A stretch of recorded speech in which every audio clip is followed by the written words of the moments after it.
In this video, we'll learn how to move files from the network folder over to Google Drive. Our first step is to change some settings in Google Drive. There are lots of ways to get to Google Drive. From Google, you can click the waffle and go to Google Drive, or you can always just go to the website, which is drive.google.com. Next, you'll click on the cog in the upper right corner and click on Settings. Look for Convert Uploads and checkmark the box. By checkmarking this box, it's going to take Word documents and convert them into Google Documents. It's also going to alleviate you having duplicates of each file. When you're done checkmarking the box, hit Done. Your next step is to prepare your files that are on the network. So now it's time to get ready for moving day. We're going to click on our files icon, go to our network folder, and we'll see all of our files. Now, this is where you do want to spend a little time cleaning house.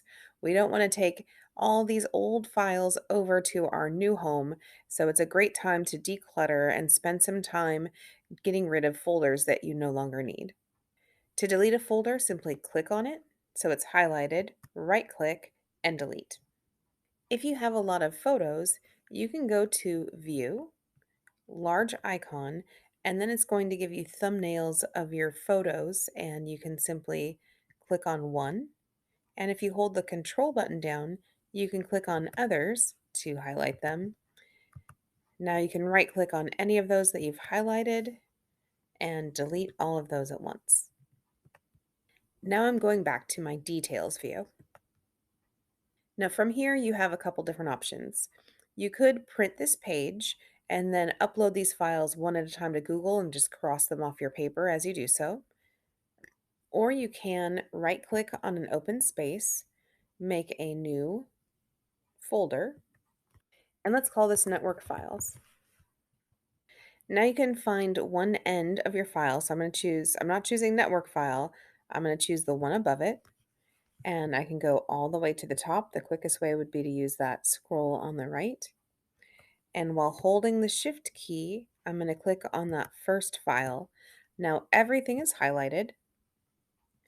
And now I can simply click on this blue area. There's 814 files and folders, and drag it all into network file. Now we're ready to go to Google Drive and start importing. So now we're navigating back to Google Drive. We're going to click on My Drive and the New button. Now this allows us to make new folders, upload single files, but here we're going to choose Folder Upload. You're now going to navigate to your network folder and to that file that we chose. And if you don't see it at the top, you can click on Name and it'll make things alphabetical, or Date Modified to see your newest files. And then go ahead and choose Upload. In the bottom right corner, you're going to see the status area. It's going to let you know how many files have uploaded and how many are left to go. Now you can just leave this tab open and continue work on another tab and then come back. If you're someone that printed off a list of your folders, you can simply cross those off of your paper once each one has uploaded separately. Now we'll take a quick tour of the main features of Google Drive. Now let's start by looking at navigation. I'm going over to My Drive and clicking the little tiny arrow before it, and that's going to expand all of my files, and if I click it again, it's going to collapse them. You'll notice when I open up my drive, everything here is going to be in alphabetical order.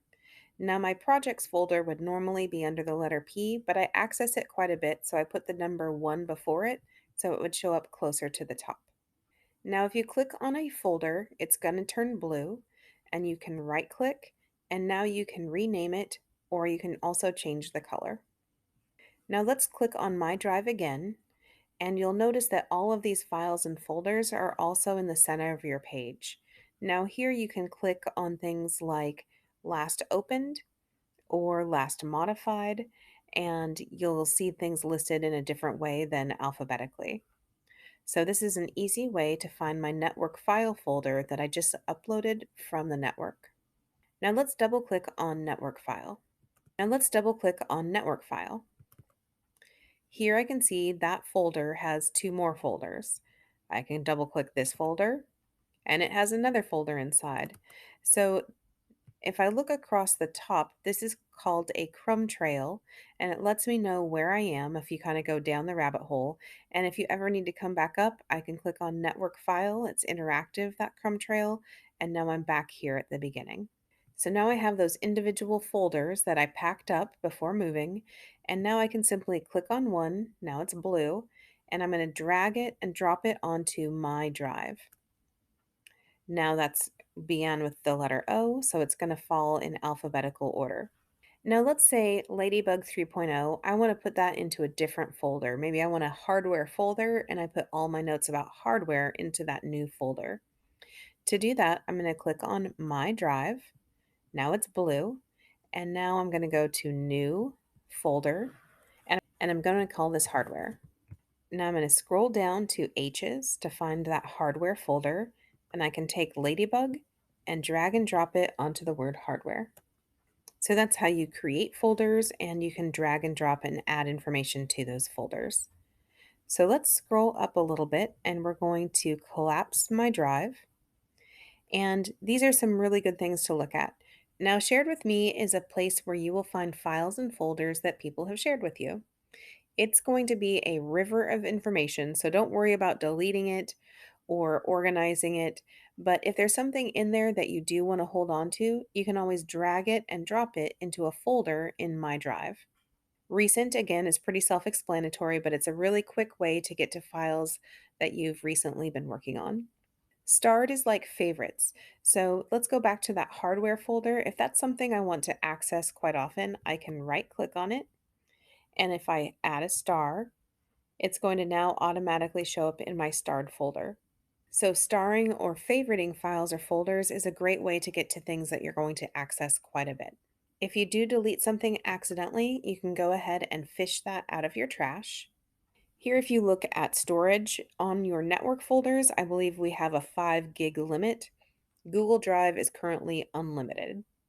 Now, I have one more tip about navigation with Google Drive.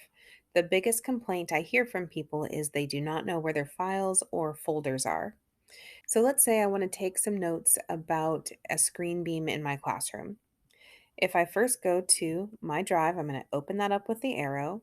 I'm going to go down to that hardware folder and click on it. Now it's blue and active. So when I create a new document, I'm going to call this screen beam. I can take my notes here, but because I first chose a folder that it's going to live in and then created it, now I know exactly where that folder is. So taking a moment to think about where you want something to live and then create it can help save you time later. Now, the last aspect we'll be looking at is sharing. Now, when you're sharing files or folders, there's two things to think about. Who do you want to have access? That could be an individual or a small group. It could be everybody in the Camas School District, or it could be anybody that has the link. Second, you want to think about what type of access you want to give them: view only, comment only, or edit access. Now, let's say I want to share this document. I'm going to right click and share. Now, I can share this with an individual by typing their name, and I can add multiple names if I want to, and I can include a message and hit send. If I uncheck this and share, they will not get an email. Another way I could share this would be to share with the Camas School District. And now anybody in the Camas School District, they will need to log in, but then they will have access, and that does include students. The last option I have is to click this down arrow and share anyone with the link. And now I can copy this link and share that out to anybody I want to, and they'll be able to view the document without logging in. And if you're sending something to parents, that's what you're going to need to use because they do not have CSD email addresses. Now let's look at the type of access we can give to people. I'm going back to my file and right clicking and going to share. Now in this instance, I gave Deneen edit access, but I can change this at any time. I can go to the drop down and I can give her view access where she can simply read the document but not make any changes. Commenter would allow her to go through, highlight information, and then add suggestions. An editor is able to add or delete information from the file, as well as delete the entire file. So be careful with that one. Now, I can give Deneen edit access, but maybe I want to share this with families. So I'm going to say change here. And so anybody with the link, maybe I want them to comment. Now, the nice thing about this is you're going to copy this link and then you can paste it and send that out to anybody you want to. But you can always change their access and that will be live. So maybe I want parents to comment for a couple days and after that, I want to change it to view only. And that same link is always going to be accessing the current information that you have this set to. So go ahead and say done.